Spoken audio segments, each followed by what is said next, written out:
Updating your billing information on Worldpay is a straightforward process. Follow these steps to ensure your payment details are current. Step 1. Log into your account. Visit the Worldpay website and log in using your credentials. Make sure you have your username and password ready to access your account dashboard.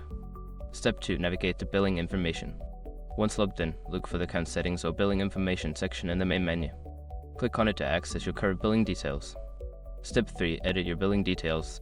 In the billing information section, you will see your current payment method and billing address.